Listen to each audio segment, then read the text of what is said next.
Hello दोस्तों, welcome to my classes. और कैसे हो आप सब? तो आज हम पढ़ाएंगे आपको कुछ फुल फॉर्म। तो कुछ फुल फॉर्म बताएंगे और कुछ वैसी चीज़ें भी बताएंगे कि कुछ लोगों का सवाल था कि गैस कहाँ से आती है, कैसे निकलती है और कैसे निकालती हैं, इसका क्या प्रोसेस होता है। तो बहुत सारा बताएंगे आज हमको। तो जुड़े रहिए और बने रहिए हमारे साथ। तो ये कुछ फुल फॉर्म है: ITD, PT, GD, MPU, VT, FD, PRV, SOV, NRV, PSV, thermocouple, ESD और थर्मोवेल। रह गया आगे कुछ, एक रह गया टीटी, टेम्परेचर,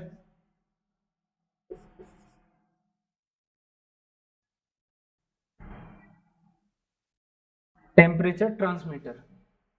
अब इनको, ये बहुत इंपॉर्टेंट है, मतलब आईटीडी, आईटीडी क्या चीज करने के लिए काम आती है, आईटीडी किस जगह पे लगी रहती है, टीटी किस जगह पे लगी रहती है।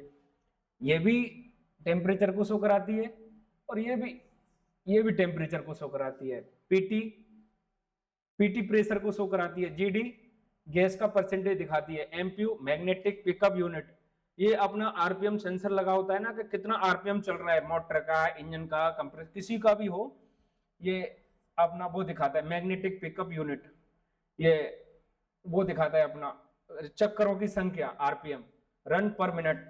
वीटी मतलब वाइब्रेशन ट्रांसमीटर, मशीन के अंदर कितना वाइब्रेट कर रही है, कितना क्या है, फ्रिक्शन वगैरह कुछ भी जनरेट होता है ना, फ्रिक्शन जनरेट होता है तो कोई भी पार्ट वगैरह हमारे कंपन करते हैं, कंपन करने के बाद में क्या होता है ना, वाइब्रेशन होता है। वाइब्रेशन होता है तो उसको बताने के लिए, मशीन में टूटा फूटी नहीं होनी चाहिए, उससे पहले वाइब्रेशन हमारा एक्टिव कर देता है तो मशीन को ट्रिप करा देता है। तो ये अपना वाइब्रेशन मशीन का बहुत इंपॉर्टेंट पार्ट है, ये कि वाइब्रेशन कितना है, ये अंडर कंट्रोल होना चाहिए। एक एफडी, फ्लेम डिटेक्टर, मशीन के अंदर आग वगैरह लग रही है, क्या लग रहा है क्या नहीं है, मतलब आग वगैरह लगती है तो ये तुरंत पीएलसी को सेंस कराता है। पीआरवी अपना, ये भी बहुत important, PRV pressure regulator valve, कितना किसको प्रेशर देना है, किसको क्या करना है, इसको कितना चाहिए, उसको कितना चाहिए, किसी को 10 बार की जरूरत है, किसी को किसी की जरूरत है, किसी को कितना, ये भी है, ये प्रेशर सेट करने के लिए। एसओवी सोलेनॉइड ऑपरेटेड वाल्व, यानी एसओवी होती है जो पीएलसी के द्वारा कमांड दी जाती है, पीएलसी के द्वारा एसओबी को कमांड दी जाती है तो एसओबी वाल्व को ओपन करती है कि कौन से टाइम पे कौन सा हाई, मीडियम, लो, बहुत सारे वाल्व होते हैं, किसको देनी है। तो ये किसी किसी में बूस्टर में तो ज्यादातर एसओबी होती है और किसी किसी में एक्चुएटर होते हैं, अपने एक्चुएटर भी होते हैं। तो एक्चुएटर का भी काम यही होता है, वाल्व को ऑपरेट ओपन करना, तो कौन से टाइम पे क्या है ओपन करना है। एक होता है पीएसवी, प्रेशर सेफ्टी वाल्व। मान के चलो किसी लाइन में प्रेशर जा रहा है, मान के चलो 250 बार का प्रेशर जा रहा है, 250 बार के प्रेशर को मान के चलो गलती से उसमें आ गया 300 बार का प्रेशर या 270 बार का आ गया, तो उसको पीएसबी होते हैं, वो पॉपअप करा देती है, मतलब बाहर फेंक देती है फ्लेयर लाइन में।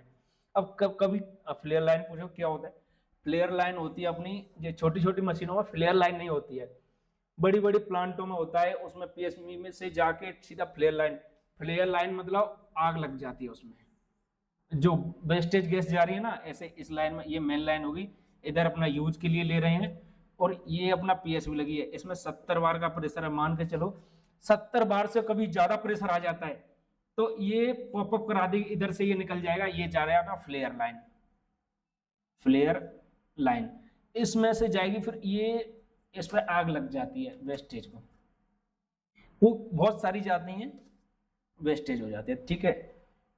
एनआरवी, एनआरवी का तो बताएं, एनआरवी का तो नॉन रिटर्न वाल, मतलब मान के चलो तुम्हारा कोई भी ये लाइन है, इधर हाँ, इधर से गैस जा रही है इसके अंदर, है ना, इधर गैस जा रही है, ये जा रही है, ये जा रही है। अब मान के चलो तुम्हारा ये मशीन है, बंद हो गई, तुरंत लौट आएगी ना गैस, तो ये लौटना नहीं चाहिए ना, फिर इधर लगा देते हैं अपन एनआरवी, नॉन रिटर्न वाल, तो मतलब इधर आने नहीं देती है गैस को, इधर की गैस इधर रहेगी, इधर की इधर रहेगी। समझ गए एनआरवी का मतलब। थर्मोकपल, थर्मोकपल क्या होता है, ये भी एक टेम्परेचर सेंसर होता है, थर्मोकपल, थर्मोकपल वहां लगाते हैं जहां तुम्हारा आईटीडी और टीटी कम नहीं आते हैं ना, उस जगह पे ज्यादा टेम्परेचर होता है, उस जगह पे अपन थर्मोकपल का यूज किया जाता है।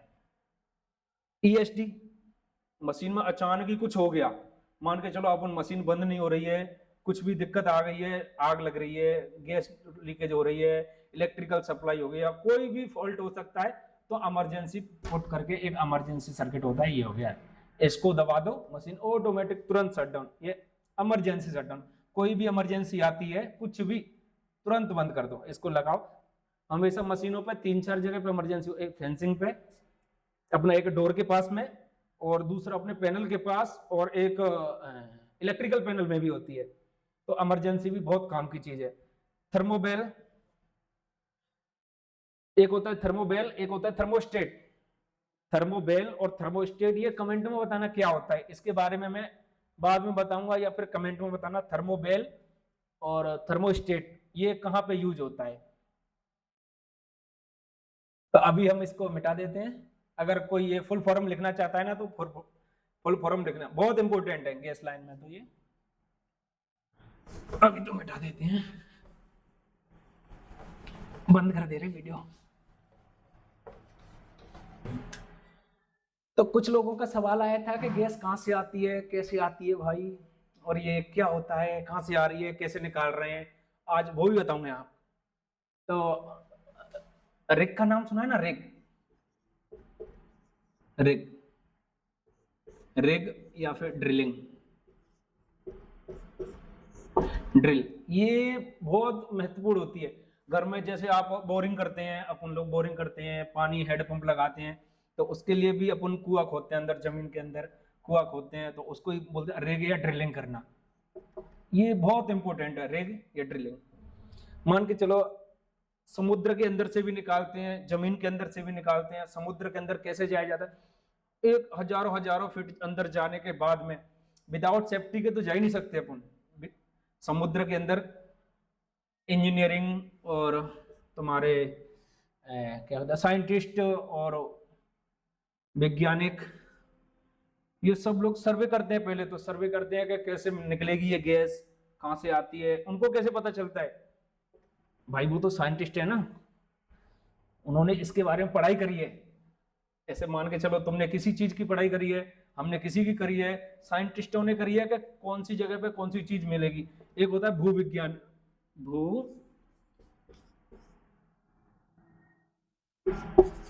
भूविज्ञानी, इसको बोलते हैं यार, भूविज्ञानी और वैज्ञानिक, वैज्ञानिक, और ये सब लोग पहले करते हैं सर्वे चट्टानों की, मिट्टियों की, और इसके अंदर कैसे निकलेगी गैस, तो जमीन के अंदर से गैस निकाल दिया, गैस के वो सॉरी जमीन के अंदर से कैसे गैस निकाली जाती है, मैं बताता हूं आपको। तो ये मान के चलो जमीन है ना,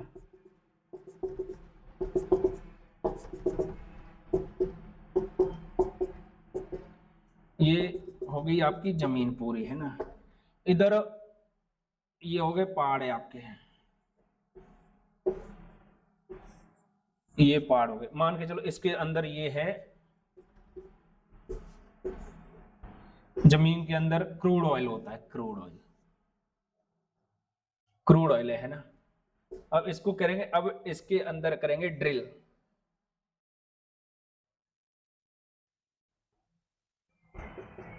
इसके अंदर करते हैं अपन ड्रिल, बड़ी मशीनों, हाई प्रेशर मशीनों, यानी कि इतना प्रेशर होता है 5000 पीएसआई से लेकर 7000, 7500 पीएसआई का प्रेशर थे, तो ये मशीनें काम करती हैं, इतना प्रेशर, बहुत हाई प्रेशर होता है उसमें, ये मशीनें चलती हैं, है ना। अंदर ड्रिल करेगी, देखी गैस, अब मान के चलो गैस निकलेगी, और इसके अंदर फिर भी ये मान के चलो ड्रिल कर दिया, है ना, करने के बाद में अब ये धस भी सकती है ना, इधर से जमीनें आएगी, इधर धस सकती है, इधर जाती है मट्टी, नीचे जाएगी, फिर भी कुआं बंद हो जाएगा। उसके लिए भी क्या करते हैं अपन, स्टील की एक लेयर लगाते हैं, स्टील का लेयर लगाते हैं, लेयर लगाने के बाद उसमें फिर कंक्रीट कर दी जाती है, एक तरह से कुआं जैसा बनाया, पक्का कुआं, पक्का कुआं बना दिया जाता है। उससे क्या है ना, इधर की और इधर की जमीनें इधर उधर नहीं आती है, अंदर नहीं जाती है। फिर इसके अंदर क्या करते हैं, अपन यहाँ चला के मतलब गैस उसके अंदर ऐसे समरसेबल देखा है ना घर में, उससे समरसेबल जमीन के अंदर डाल देते हैं, जमीन के अंदर डालोगे ये होगी मान के आपकी समरसेबल। ये होती है एक तरह से सेंट्रीफुगल पंप होती है, पंपों के द्वारा है ना। ये तो चलते इधर तार हो गया, इधर से ये वायर, सॉरी इधर से ये वायर निकाल दिया, यहां से वायर निकालने के बाद में इधर ये वायर गया अंदर, ये सेंट्रीफुगल पंप को चला रहा है इसके अंदर इंपेलर होता है, इंपेलर घूमता है, इंपेलर के द्वारा ऊपर जाती है, कुछ भी हो, गैस भी होती है, पानी भी होता है, क्रूड ऑयल होता है, सब वो इधर से आता है, इधर अपना ये आ जाए पाइप, इधर ये गैस निकल रही है, पानी निकल रही है। एक तो ये सिस्टम है, अपने घरों में भी देखा होगा आपने, ठीक है। दूसरे नंबर पर बड़े बड़े होते हैं है ना, मान के चलो बड़ी मात्रा में गैस है, क्रूड ऑयल है, वो कैसे होता है, उनके लिए डीजल इंजन, ऐसे मान के चलो, एक तो कैट का इंजन बहुत पावरफुल होता है भाई, कैट, और एक अपना कमिंस भी अच्छा इंजन होता है। कैट, ये दोनों डीजल इंजन की बात कर रहा हूँ है ना, गैस इंजन, गैस तो है नहीं भाई, गैस तो निकाल ही रहे हैं अपन अंदर से, तो गैस से नहीं, ये डीजल इंजन लगते हैं इनको, डीजल इंजन है ना, डीजल इंजन के लिए इनको, और इनमें भी छोटे मोटे इंजन लगाते हैं, 4 सिलेंडर 6 सिलेंडर नहीं, वी शेप इंजन यूज किए जाते हैं, V16 और V12। अब ये क्या होता है V16 और V12, मतलब ये होता है इंजन का शेप, V16 और V12 ये होता है इंजन का शेप। उसके अंदर V60 मतलब 16 सिलेंडर इंजन होता है, 16 सिलेंडर, बहुत हाई पावर का इंजन होता है V16, मतलब कैटरपिलर V16 मतलब 16 सिलेंडर वाला, और V12 दोनों का होता है, इसका भी V16 होता है, V12 होता है, इसका भी V16 है, V12 है, दोनों इंजन तगड़े तगड़े पावरफुल होते हैं भाई है ना। उसके बाद में ये घूमते हैं, अब बताओ 16 सिलेंडर जब घूमे, 6 सिलेंडर पे आग लगा रखा है, और 16 सिलेंडर मिलेंगे तो क्या कर रखा है, धैड़ पैड़ चलते हैं, खटाखट खटाखट भाई है ना। ये इंजन मैंने चलाए हैं दोनों, V16 भी चलाया, V12 भी चलाया है ना। तो बहुत पावरफुल इनको लगाया जाता है नीचे जमीन से, फिर वो गैस निकाली जाती है उनके ऊपर है ना, पंप कंप्रेसर और भयंकर भयंकर लगाए जाते हैं, बहुत बड़े बड़े, ये नहीं अपना छोटे छोटे होते हैं, अपने सीएनजी में तो बहुत छोटे होते हैं, उधर तो तुम्हारा पिस्टन भी हाइड्रा से उठाओगे बहुत भयंकर तरीके से इधर ऐसे काम नहीं करते हैं, छोटे मोटा नहीं है, उधर सारा काम हाइड्रा से ही होता है। उनके कंप्रेसर के नाम भी अलग है, वीवीसीपी होती है, मतलब पिस्टन को रोकने के लिए, वीवीसीपी का क्लियरेंस कितना होता है पिस्टन के, बहुत सारी चीजें भाई, बहुत तगड़ी, इसके लिए भी बहुत ज्यादा मतलब एक तरह से रोबोट साइंस जब जाके साला पता चलता है। अब रेगों के द्वारा ये हो गया मान के चलो, अब निकालने के बाद मान के चलो गैस अपन ने ये निकाली, गैस क्रूड ऑयल,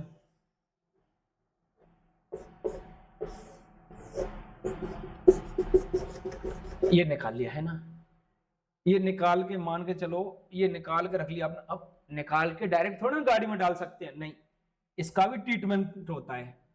अब मान के चलो समुद्र के अंदर जो रिग होते हैं ना, समुद्र के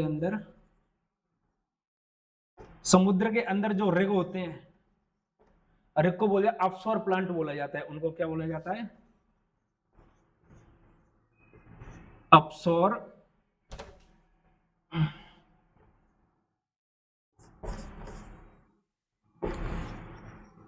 ऑफशोर टर्मिनल है ना। और मान ये रिग से गैस आ रही है ना, ये रिग से गैस आ रही है, इधर अपन ट्रीटमेंट करेंगे, इसमें वो भी दिखाएंगे क्या ट्रीटमेंट होता है अपना है ना। इधर फिर आती है अनसोर प्लांट में है ना, यहाँ से आगे पाइपलाइनों या फिर कैसे भी पाइपलाइनों के द्वारा ही आती है, पाइपलाइनों के द्वारा आगे ये आगे अपसोर प्लांट से अनसोर प्लांट, अनसोर प्लांट के अनसोर टर्मिनल है ना, अनसोर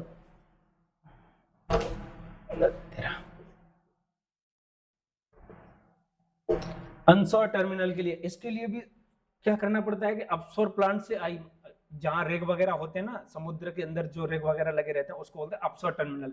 वहां पर भी अपन जहाज बोट से जाते हैं, मतलब हेलीकॉप्टर से, हेलीकॉप्टर में बैठ के जब भी जाते हैं, उसके अंदर ही ऊपर होता है, रिग के ऊपर बनाया जाता है, उतरने के लिए जहाज वगैरह, और बहुत ज्यादा मतलब बहुत ज्यादा सेफ्टी यूज की जाती है। रिग के अंदर चारों तरफ भी ऐसे आग लग जाती, आग वगैरह भी लग जाती है, कुछ भी हो सकता है।